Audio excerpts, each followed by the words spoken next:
Hello student. आज के video में हम उत्तर प्रदेश बोर्ड के द्वारा जारी किए गए मॉडल पेपर जो कि कक्षा 10 गणित विषय का है, तो इस मॉडल पेपर को हम हल करेंगे।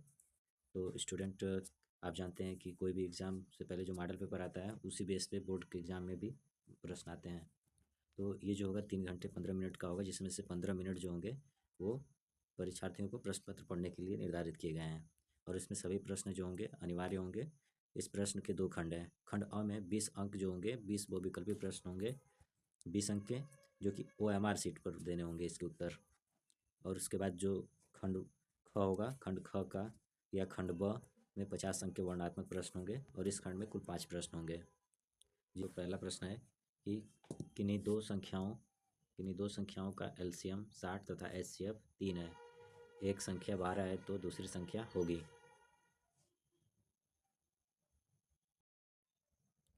तो खंड अ है इसमें।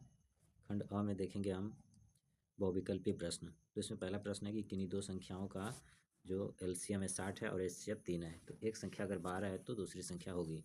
तो स्टूडेंट, आप जानते हैं कि इसमें फार्मूला होता है इसके लिए कि प्रथम संख्या गुणे दूसरी संख्या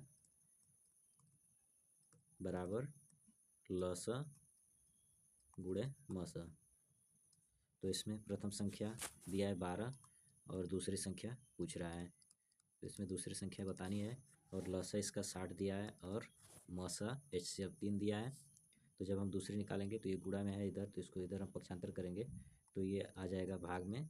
तो इस तरह से हो जाएगा 60 गुणे 3 बटे में 12। तो 12 पाँचे 60, इसको डिवाइड कर देंगे कटाने के बाद। अब ये 5 का 3 में गुणा करेंगे तो ये आ जाएगा 5 3 15। तो इस तरह से इसका उत्तर आ जाएगा, इसका उत्तर 15 हो जाएगा। फिर इसके बाद अगला प्रश्न है कि एक शून्येतर, ये हो जाएगा कि एक शून्योत्तर परिमेय संख्या और एक अपरिमेय संख्या का गुणनफल होता है।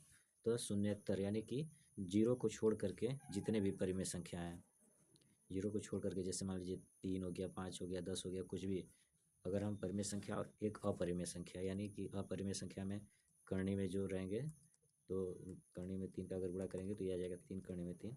तो ये जो होगा हमें इसलिए हमेशा जो होगा ये अपरिमेय संख्या होगा। तो इस तरह से इसका उत्तर ए हो जाएगा।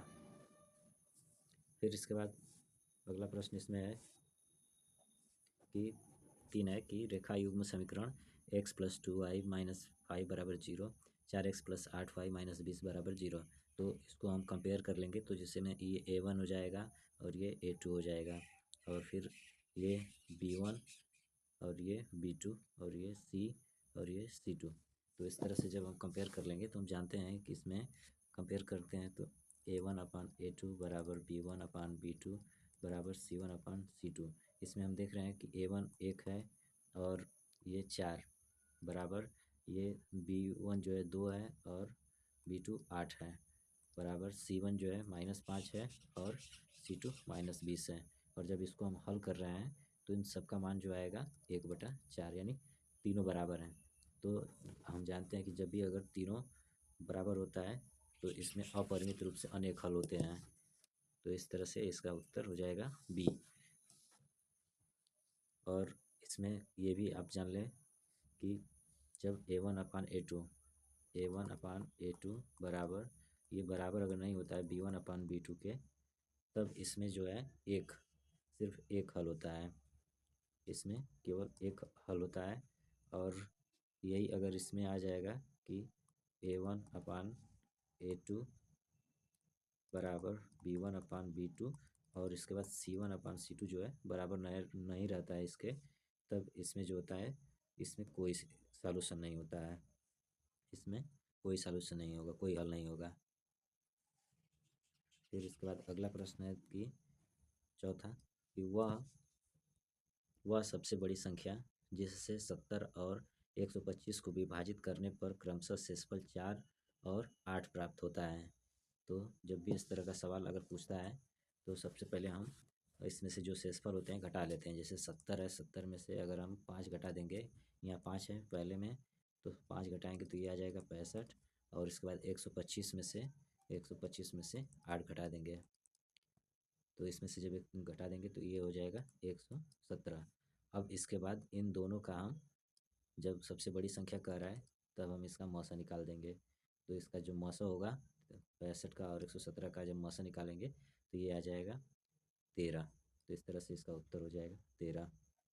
फिर इसके बाद पांचवा प्रश्न है कि 3 के प्रथम 5 गुणजों का योग होगा। तो गुणज गुणज लिखने के लिए जैसे 3 का गुणज हो जाएंगे, समझ लीजिए कि इसका पाड़ा लिखेंगे, जैसे 3, 6, 9, 12, 15 ऐसे करके जितना रहता है उतना लिख लेते हैं। लेकिन यहाँ पे सिर्फ 5 पूछा है, यहाँ पे सिर्फ 5 है, तो इन पाँचों को हम जोड़ लेंगे। तो जब इसको जोड़ेंगे तो हमको मिल जाएगा 6 3 9 9 18, 18 और 12 30।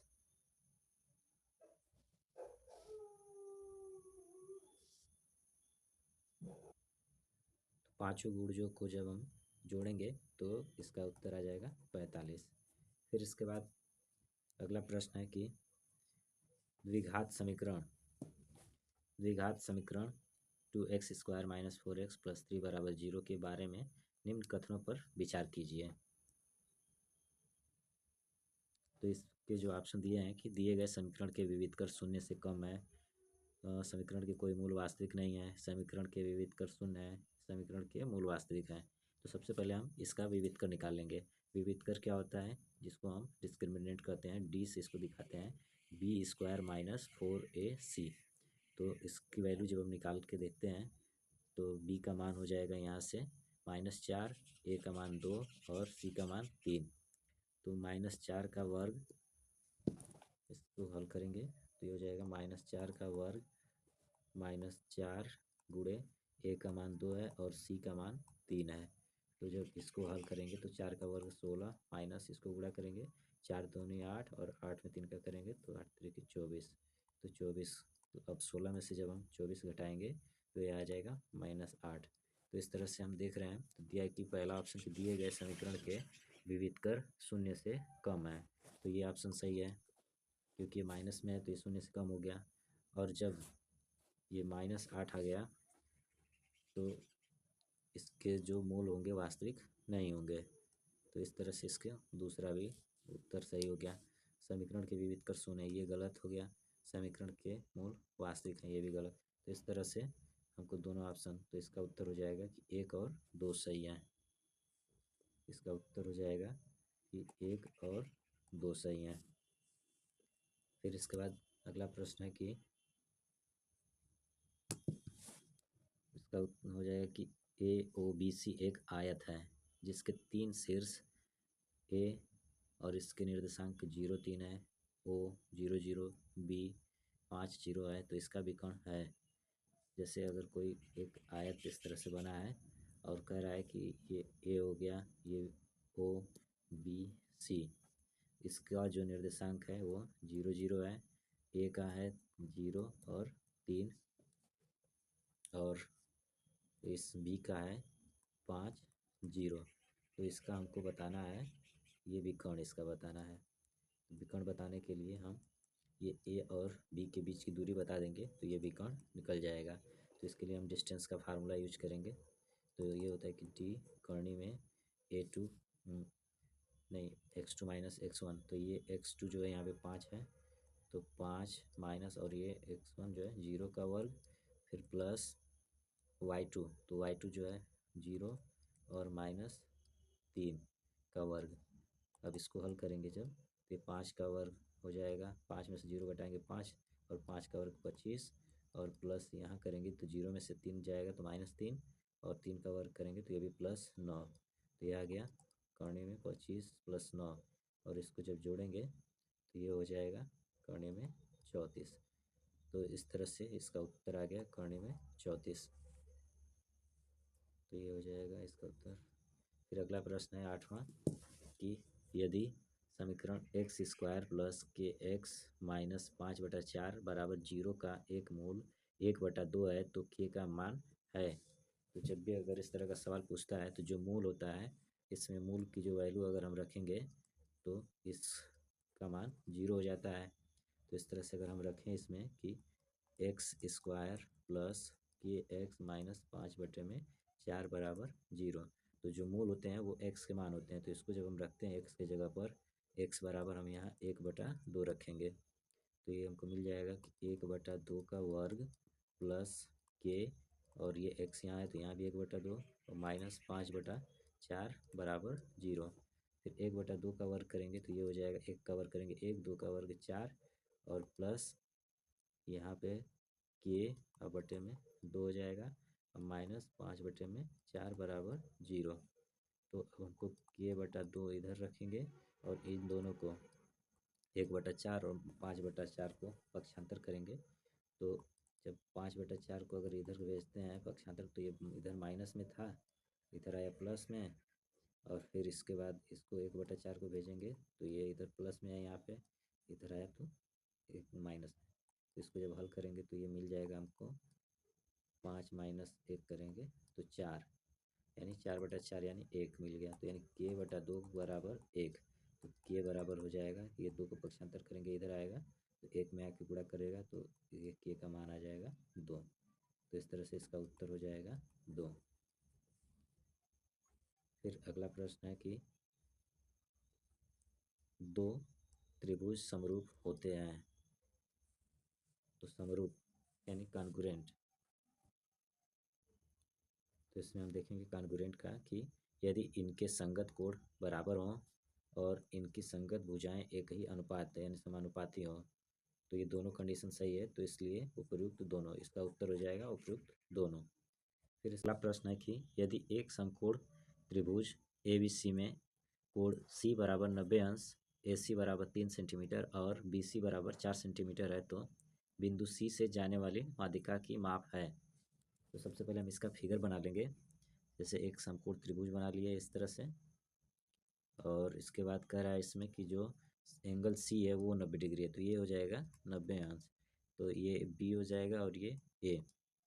फिर उसके बाद कह रहा है कि इसमें से इसका AC का जो मान है वो 3 सेंटीमीटर है और ये BC 4 सेंटीमीटर। तो C से जाने वाली बिंदु जो है माध्यिका, ये माध्यिका इस बिंदु पे आएगा, तो ये दोनों बराबर हो जाएंगे क्योंकि माध्यिका दोनों को बराबर भागों में बांटेगी। इसके बाद हम जानते हैं कि जो ये माध्यिका होती है वो इस कर्ण को 2 बराबर भागों में बांटती है, और ये इसके आधे के बराबर होता है। जो माध्यिका होती है समकोण त्रिभुज की माध्यिका, ये कर्ण का आधा होता है। तो जब हम इसमें निकालेंगे, ये 3 सेंटीमीटर है, ये 4 सेंटीमीटर, तो जब इसको हम पाइथागोरस थ्योरम से हल करेंगे तो इसका जो मान आएगा ये 5 हो जाएगा, ये 5 हो जाएगा। अब इसके बाद जब कर्ण 5 आ गया तो माध्यिका जो होगी, ये माध्यिका ये हो जाएगा, ये 5 और ये बटे में 2 यानी 2.5 सेंटीमीटर। इसके बाद प्रश्न संख्या 11 है कि यदि sine theta minus cos theta बराबर 1 है, तो साइन के power 4 theta plus cos power 4 theta का मान होगा। तो इसको हल करने के लिए सबसे पहले हम इसको लेंगे, तो साइन इसको लेकर के और इसके दोनों पक्षों का वर्ग कर देंगे, यहाँ लिख देंगे कि दोनों पक्षों का वर्ग करने पे, तो जब हम इसका वर्ग करेंगे तो ये हो जाएगा इसका कि sine square theta plus cos square theta -2 into sine theta और कास थीटा बराबर 1 का वर्ग करेंगे तो 1। ये हम a माइनस बी के होल स्क्वायर के फार्मूले पे इसको तोड़ देंगे, तो इस तरह से हमको मिल जाएगा, ये इसका मान हो जाएगा 1, क्योंकि हम जानते हैं कि sine square theta plus cos square theta का मान 1 होता है, और -2 साइन थीटा कास थीटा बराबर 1। फिर 1 को इधर पक्षांतर करेंगे तो ये हो जाएगा -2 साइन थीटा कास थीटा बराबर 1 माइनस 1, तो मिल जाएगा कि 2 साइन थीटा कास थीटा बराबर 0। तो यहाँ से जब साइन थीटा और कास थीटा निकालेंगे तो ये -2 भी इधर गुणा में है, इसको जब भेजेंगे पक्षांतर करेंगे तो ये -2 ये 0 हो जाएगा, यानी हमको मिल गया कि साइन थीटा और कास थीटा का मान 0 मिल गया। अब हम इसकी वैल्यू निकालेंगे, तो इसको निकालने के लिए हमको ये मिल गया है कि साइन थीटा कास थीटा का मान हमको 0 मिल गया। अब एक फार्मूला आप जानते होंगे कि ए स्क्वायर प्लस बी स्क्वायर का जो फार्मूला होता है, इसको हम लोग इस तरह से करते हैं कि ए प्लस बी का होल स्क्वायर माइनस 2ab। इसी फार्मूले को बस पक्षांतर कर लेते हैं। तो वैसे ही ये जो साइन स्क्वायर दिया है ये, तो इसको भी हम लिख सकते हैं कि साइन स्क्वायर का थीटा का स्क्वायर और प्लस कास स्क्वायर थीटा का स्क्वायर, यानी कि हमको इसके बराबर दिखा देंगे। तो इस तरह से इसका हो जाएगा कि साइन के पावर 4 थीटा प्लस कास के पावर 4 थीटा बराबर, अब इसको हम स्क्वायर में तोड़ लेंगे तो इस तरह से मिल जाएगा sine square theta plus cos square theta का वर्ग और -2, और एक की जगह पे क्या है साइन स्क्वायर थीटा और ये कास स्क्वायर थीटा। तो इस तरह से इसकी वैल्यू जो हो जाएगी 1 हो जाएगी, तो 1 का वर्ग और -2, और इसका वैल्यू यहाँ पे हमने निकाल लिया कि 0 होगा, तो गुणे 0। तो इस तरह से 1 का वर्ग 1 और ये 0 हो जाएगा, तो हमको मिल जाएगी वैल्यू इसका 1, यानी इसका वैल्यू आ जाएगा 1। इसको आप याद भी कर सकते हैं क्योंकि परीक्षा में इस सवाल को हल करने में समय लगेगा। तो इस तरह से याद कर लीजिए कि sine theta minus cos theta बराबर 1 है, तो इसकी जो वैल्यू आएगी वो 1 आएगी। फिर इसके बाद अगला प्रश्न है कि साइन दिया है कि साइन 2a बराबर 2 साइन a है, तब सत्य होता है कि जब a बराबर क्या होना चाहिए। तो हम जानते हैं कि फार्मूला होता है साइन 2a का 2 sine a into cos a। तो यहाँ कह रहा है कि a का मान क्या होना चाहिए। तो इसका उत्तर हो जाएगा 0 डिग्री। इसका उत्तर 0 डिग्री होगा, क्योंकि अगर हम a का मान अगर 0 रखेंगे तो यहाँ भी साइन 0 हो जाएगा, तो ये 0 इसकी वैल्यू, और यहाँ भी अगर हम 0 रखेंगे तो साइन 0 की वैल्यू 0, और 2 में गुणा करेंगे तभी 0, यानी कि बराबर आ जाएगा।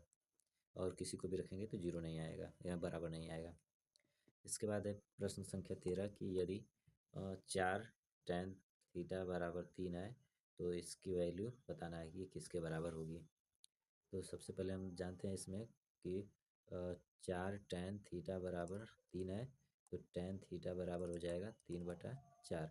और ये इसमें हम पढ़े हैं कि जब ये समकोण त्रिभुज है, ये ए बी सी, और ये थीटा अगर कोण है तो tan में होता है लंब बटा आधार, यानी ये लंब हो जाएगा 3 और ये आधार हो गया 4।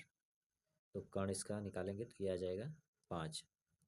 फिर उसके बाद जब इस तरह निकाल लेंगे तो साइन थीटा का जो मान हो जाएगा, तो साइन थीटा जो होता है ये होता है लंब बटा परपेंडिकुलर, यानी कि लंब बटा में कोण होता है। तो लंब इसका हो जाएगा 3 और कोण हो जाएगा 5, 3/5।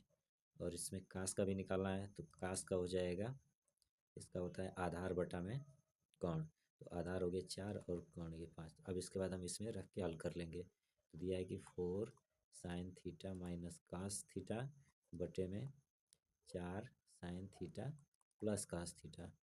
तो यहाँ पे 4 हो जाएगा, और साइन थीटा का जो मान है वो 3/5, और प्लस नहीं यहाँ माइनस है, कास थीटा का मान 4/5, और बटे में 4 साइन है तो 3/5, और ये प्लस है यहाँ पे, और ये 4/5। जब इसको हल करेंगे तो ये हमको मिल जाएगा 12/5 और -4/5, और दोनों का हर बराबर है, तो ये मिल जाएगा हमको कि 12 माइनस 4/5, और ये हो जाएगा 12 प्लस 4/5। 5 से 5 कट जाएगा। इसके बाद ये हो जाएगा 12 में से 4 घटा देंगे तो ये 8, और 12×4 16। अब इसके बाद 8 दूना के 16, यानी 1/2। इसका उत्तर जो आएगा वो 1/2 हो जाएगा। तो ये हो जाएगा 1/2। फिर इसके बाद अगला प्रश्न है कि sec A plus sec tan a 1 minus sine A का मान होगा। तो सेक ए को जो हम लिख सकते हैं 1/कास ए, और इसको लिखेंगे साइन ए बटे में कास ए। और फिर इसके बाद ये इधर 1 माइनस साइन ए, इसको साथ में ले चलेंगे हल करते हुए। तो इसको जब लस लेंगे कास ए का, तो ये हो जाएगा कास ए, और ऊपर हो जाएगा 1 प्लस साइन ए, और ये गुणा हो जाएगा यहाँ 1 माइनस साइन ए। अब यहाँ देख रहे हैं कि 1 प्लस साइन है 1 माइनस साइन है, तो ये फार्मूला हो गया कि a माइनस बी और a प्लस बी का, तो इसके बराबर होता है ए स्क्वायर माइनस बी स्क्वायर। तो इस तरह से इसका भी हो जाएगा कि 1 का स्क्वायर माइनस साइन स्क्वायर ए बटे में कास ए। और जब हम वन इसको हल करेंगे तो 1 माइनस साइन स्क्वायर ए जो होता है ये कास स्क्वायर ए के बराबर होता है, तो कास ए, और फिर कास ए से एक स्क्वायर कटेगा तो बच जाएगा सिर्फ कास ए, तो इसका उत्तर हो जाएगा कास ए। ये इसका उत्तर हो जाएगा। इसके बाद अगला प्रश्न हो जाएगा कि यदि आर त्रिज्या आर सेंटीमीटर वाले एक वृत्त के एक त्रिज्यखंड का कोण थीटा है तो त्रिज्यखंड का क्षेत्रफल होगा। तो ये तो फार्मूला दे दिया है, ये याद भी होना चाहिए क्योंकि इस पे लॉन्ग वाला क्वेश्चन पूछता है 4 नंबर 6 नंबर में। तो इसका जब भी अगर त्रिज्यखंड का क्षेत्रफल, जैसे ये अगर कोई सर्किल है और ये इसका आर हो गया त्रिज्या और यहाँ से एक त्रिज्यखंड, ये यहाँ से त्रिज्यखंड निकाल लिया, तो इसका क्षेत्रफल बताने के लिए इसका जो कोण होता है थीटा, तो ये हो जाता है कि थीटा बटे में 360 और गुणे पाई आर स्क्वायर। तो इस तरह से जब हम इसका देखते हैं तो फार्मूला हो जाएगा कि थीटा बटे में 360 और ये पाई आर स्क्वायर, तो यानी इसका उत्तर ए हो जाएगा। और इसके बाद इसी में अगर ये त्रिज्यखंड की परिधि पूछता है, ये अगर ये पूछेगा तब उसमें हम थीटा बटे में 360 और 2 पाई आर का इस्तेमाल करते हैं। तो ये दोनों फार्मूला बहुत ही इंपॉर्टेंट है। जब किसी त्रिज्यखंड की परिधि पूछे तो ये फार्मूला यूज करेंगे, और क्षेत्रफल पूछे तो ये वाला, ये दोनों याद रहना चाहिए। फिर इसके बाद अगला प्रश्न है कि एक सुराही निम्नलिखित का संयोजन है। तो सुराही आपने देखा होगा कैसा होता है, सबसे पहले ऊपर ऐसे, फिर ये नीचे ऐसे आके फिर इस तरह से। तो यहाँ पे हम देख रहे हैं कि ये बेलन के आकार का हो गया और ये गोला के आकार का हो गया। तो इस तरह से इसका उत्तर हो जाएगा एक गोला और एक बेलन, इसका उत्तर ए हो जाएगा। इसके बाद प्रश्न संख्या 17 है कि प्रश्न संख्या 17 में दिया है कि 1 से 10 तक की धनात्मक विषम संख्याओं का माध्य होगा। तो समाध्य, इसमें माध्य का मतलब समांतर माध्य निकालना है। तो 1 से 10 तक की धनात्मक विषम संख्या, तो इसमें हो जाएगा 1 3। माध्य निकालने का फार्मूला भी होता है कि माध्य बराबर मीडियन बराबर सभी संख्याओं को जोड़ के जितनी संख्या रहती है उससे हम लोग डिवाइड कर देते हैं, भाग दे देते हैं। तो ये 1 हो जाएगा, 3 5 7 और 9। ये 1 से 10 तक के बीच की धनात्मक विषम संख्या हो गई। और संख्या कितनी है, 1 2 3 4 5, तो इसको हम 5 से भाग दे देंगे। इसको जोड़ेंगे तो 3 1 4 5 9, 9 और 9 18 और 7 25, यानी 25 5। तो जब हम इसको भाग दे देंगे तो इसका माध्य आ जाएगा 5, तो इसका उत्तर हो जाएगा 5। फिर इसके बाद अगला प्रश्न 18 है। तो 18 में दिया है कि आंकड़ों 13 15 16 17 19 20 की माध्यिका होगी। तो इसमें हम संख्या देख रहे हैं कितनी है, 1 2 3 4 5 6। तो माध्यिका का फार्मूला होता है मीडियन का। माध्यिका का फार्मूला इसमें होता है कि पहले सबसे पहले हम इसको आरोही क्रम में लिख लेते हैं। तो आरोही क्रम में जब लिखेंगे तो हो जाएगा 13 सबसे छोटा, फिर 15 16 17 19 और 20। इसके बाद अगर ये विषम संख्याओं, जो अगर इसमें जो नंबर्स हैं, यानी ये 6 संख्या दिया है, अगर ये सम संख्या हो गया, विषम संख्या रहता तो इसके बीच वाले को हम बता देते। लेकिन जब यहाँ पे विषम संख्या की जगह सम संख्या दे दिया, यानी 6 दे दिया, तो हम इसका फार्मूला होता है कि n+1/2 ये होता है विषम के लिए, और इसके बाद n+1/2 प्लस 1वां पद, ये वहाँ पद, ये हो जाता है सम के लिए और ये होता है विषम के लिए। तो यानी इसका हो जाएगा 6/2 प्लस 1, यानी कि चौथा और तीसरे पद को जोड़ के 2 से भाग दे देते हैं इसमें। तो 16 और 17 को जोड़ेंगे तो ये हो जाएगा 33 33/2। तो इस तरह से इसका उत्तर हो जाएगा सी, 33/2। इसके बाद दिया है कि यदि कुछ प्रेक्षणों का माध्य 27 तथा बहुलक 45 है तब माध्यिका होगी। तो इसके लिए भी फार्मूला होता है, ये भी फार्मूला बहुत ही महत्वपूर्ण होता है कि बहुलक बराबर 3 गुणे माध्यिका माइनस 2 गुणे माध्य। तो यहाँ पे बहुलक दिया है 45 और ये माध्यिका निकालना है, तो 3 गुणे माध्यिका और माइनस 2 गुणे माध्य दिया है, तो ये हो जाएगा 27। तो 45 बराबर 3 गुणे माध्यिका और माइनस ये हो जाएगा 54। और जब हम ये निकालना है इसको, तो हमको ये पक्षांतर करना पड़ेगा, तो ये -54 इधर भेजेंगे, जब इधर भेजेंगे तो ये 45 में आके जुड़ जाएगा। तो 54 और ये 3 गुणे माध्यिका, जब इसको जोड़ेंगे तो ये हो जाएगा 99। और ये 3 माध्यिका, और जब माध्यिका निकालेंगे 3 को पक्षांतर करेंगे, ये गुणा में इधर आएगा तो भाग में, यानी ये डिवाइड कर देंगे तो इसकी वैल्यू हो जाएगी 33। तो इस तरह से इसका उत्तर हो जाएगा 33। इसके बाद एक अगला प्रश्न कि जब एक पासे को फेंका जाता है तो 3 से छोटी एक विषम संख्या आने की प्रायिकता है। तो हम जानते हैं कि पासे में 6 पॉसिबिलिटी है, यानी 6 तक संख्या आने की संभावना होती है, तो इसलिए नीचे 6 हो जाता है। और इसके बाद कह रहा है 3 से छोटी एक, तो 3 से जो छोटी संख्या होती है 1 और 2, लेकिन इसमें एक विषम संख्या के लिए पूछा है, तो विषम संख्या सिर्फ एक है, तो इसलिए इसका उत्तर हो जाएगा 1/6। फिर इसके बाद अगला प्रश्न अब जो है खंड ब में हो जाएगा। खंड ब में सभी प्रश्न इसमें करने हैं। तो इसमें दिया है कि स्पष्ट कीजिए कि 3 गुणे 5 गुणे 7 प्लस 7 एक भाज्य संख्या क्यों है। तो जब इसको हम हल करेंगे तो 3×5 = 15, इसको हल करेंगे 3×5 = 15 और 15×7 = 105, 105 और प्लस 7 यानी 112। इसको हम लोग हल करके दिखा देंगे कि इसका गुणा कर रहे हैं तो 112 आ गया।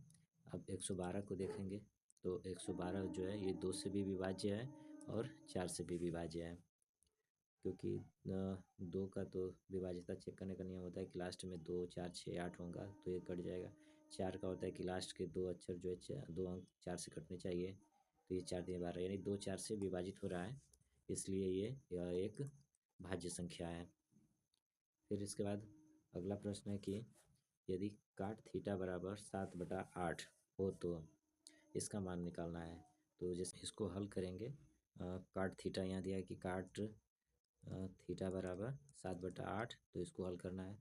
तो जब हम इसको हल करेंगे कि 1 + sin थीटा, इसको लिख लेंगे इस तरह से, फिर हल करेंगे तो ये देख रहे हैं कि एक ब्रैकेट में 1 + sin थीटा और एक में 1 - sin थीटा है, और ये भी वैसे ही, तो इसको हम लोग लिख सकते हैं कि 1 का वर्ग माइनस साइन थीटा का वर्ग sin² थीटा, अब बटे में इसको भी वैसे लिखेंगे तो 1 वर्ग और माइनस cos² थीटा, क्योंकि फार्मूला होता है कि a + b और a - b जब रहता है तो इसको लिखते हैं a² - b²। इसी पे हम हल करेंगे।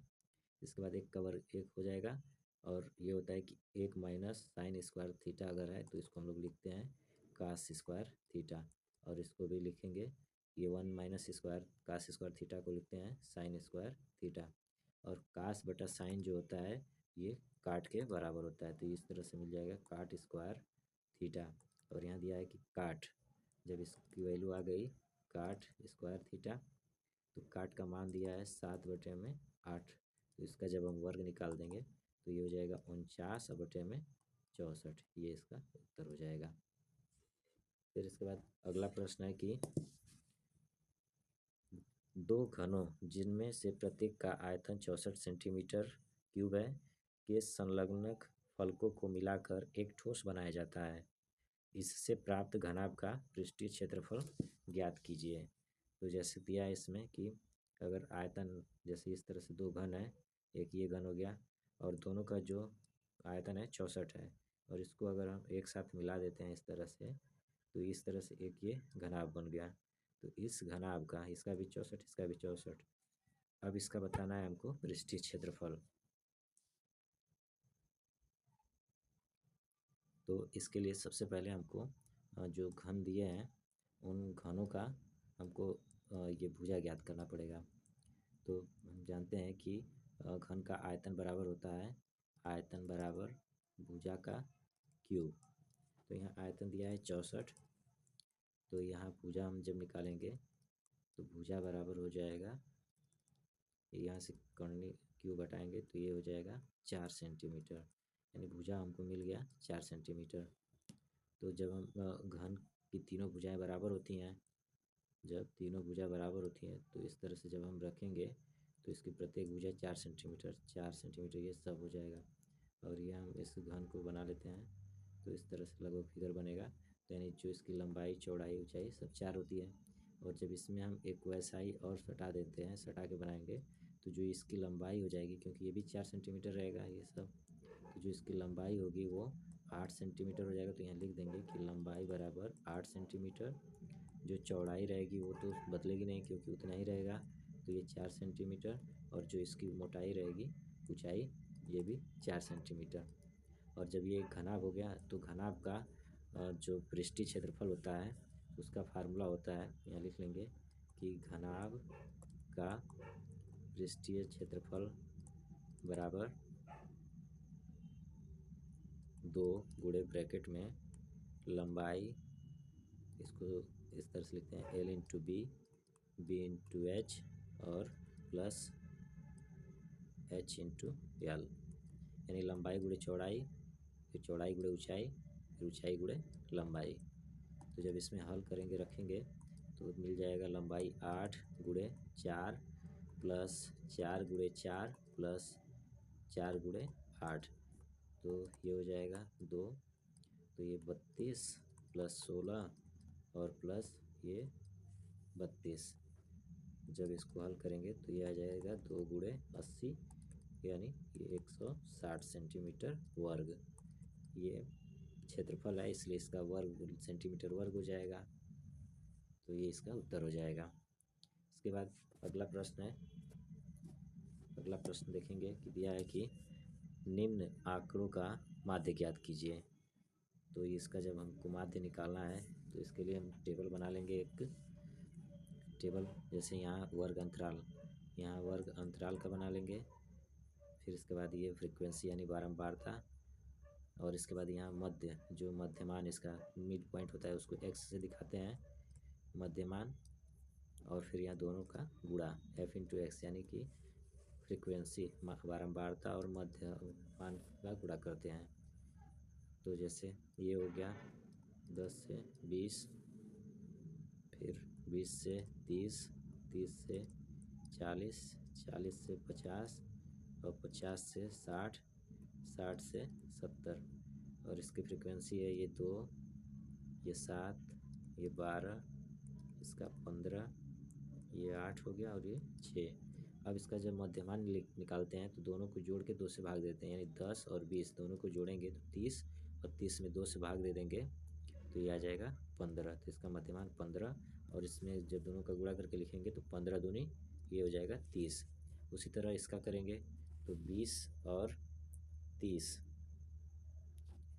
20 और 30 का हो जाएगा 50, और 50 में हम गुणा करेंगे जब 7 का नहीं 50 का 2 से भाग करेंगे तो आ जाएगा 25, और 25 में 7 का गुणा करेंगे जब तो ये आ जाएगा 100, ये 25 आ जाएगा मध्यमान, और इसका गुणा करेंगे 175। फिर 30 और 40 का जोड़ेंगे तो 70, और 70 का आधा हो जाएगा ये 35, 35 में 12 का गुणा करेंगे आ जाएगा 420।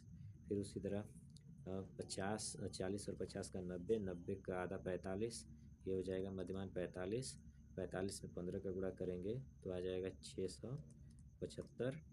और इसके बाद 50 और 60 का हो जाएगा 110, का आधा करेंगे तो 55, 55 में 8 का गुणा करेंगे तो ये आ जाएगा 440। फिर 60 से 70 का करेंगे तो इसका मध्यमान हो जाएगा 65, और 65 का 6 में गुणा करेंगे तो ये आ जाएगा 390। तो इस तरह से निकल गया।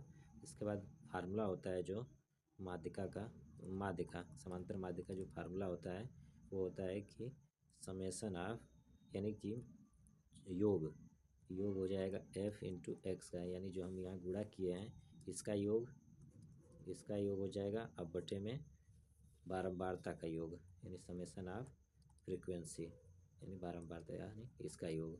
तो जब हम जोड़ेंगे इसको तो जो फ्रीक्वेंसी आ रही है वो 50, इसका योग 50 आ गया और इसका योग जो आ रहा है वो 2130।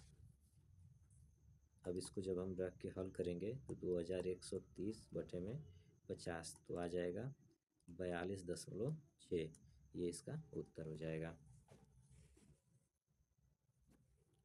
फिर इसके बाद अगला प्रश्न है, अगला प्रश्न हो जाएगा कि बिंदु -4, 6 बिंदुओं ए और बी को जोड़ने वाले रेखाखंड को किस अनुपात में विभाजित करता है। तो इसका अब हम अनुपात बताएंगे।